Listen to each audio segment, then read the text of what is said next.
पहले तो सभी आयोजकों का हार्दिक धन्यवाद इस आयोजन के लिए और इस पुरस्कार के लिए। और यहाँ उपस्थित सभी बंधुओं को भी नमस्कार।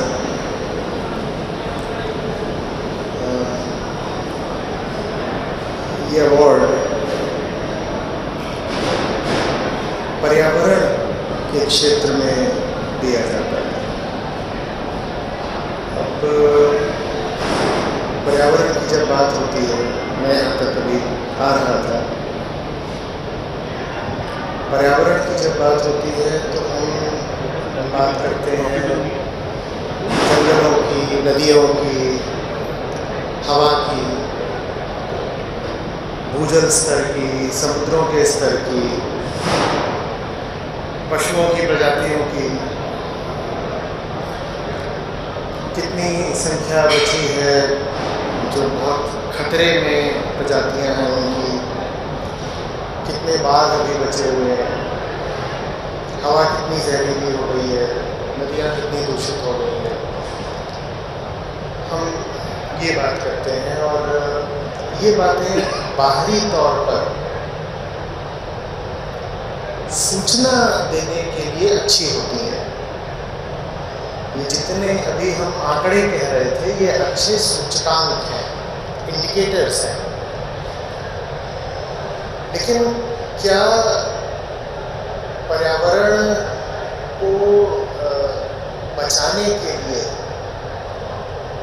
इन सूचकांकों पर काम करना पर्याप्त होगा?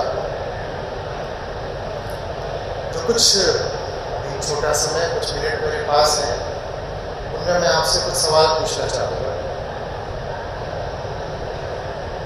हम नदियों के दूषण की चिंता तो कर लेते हैं, नदी गंदी हो रही है, पर क्या हम ये पूछ रहे हैं कि हम कैसे हैं जो नदी को गंदा करते हैं? और जब तक इंसान की भीतरी गंदगी की बात नहीं होगी, तब तक नदियों की गंदगी की बात करना, नदियों की सफाई में उद्यत होना सफल कैसे हो पाएगा? हम बात करते हैं एयर क्वालिटी इंडेक्स की, उसमें कहीं भी ह्यूमन क्वालिटी की बात हम नहीं करना चाहते, जैसे कि एयर ने अपनी क्वालिटी खुद खराब कर दी, जैसे कि हवा में कोई दोष आ गया हो। वो दोष हवा में है या इंसान में है?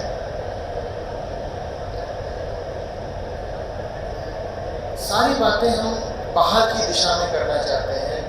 हम उदाहरण के लिए समुद्री स्तर की बात करेंगे कि समुद्री जो जल स्तर है वो बढ़ता जा रहा है क्लाइमेट चेंज की वजह से, या जो ग्राउंड वाटर टेबल है, भूजल स्तर, हम उसकी बात करेंगे। हम इन स्तरों की बात कर लेते हैं, पर हम अपने आंतरिक स्तर की बात नहीं करते हैं।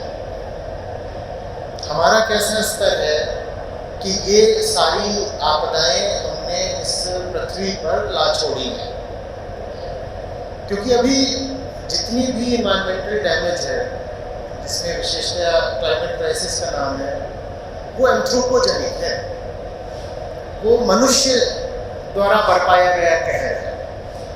अब पर्यावरण की बात करना बिना इंसान की बात करे बड़ा अजीब है।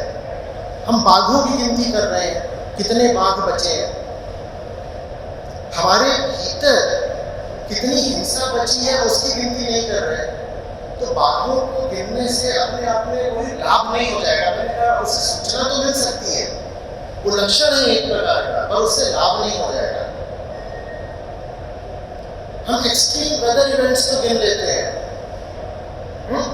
भीषण जो मौसमी घटनाएं हैं, लेकिन हमारे भीतर जो अहंकार का एक्सट्रीमिज्म है उसको हम नहीं गिनना चाहते।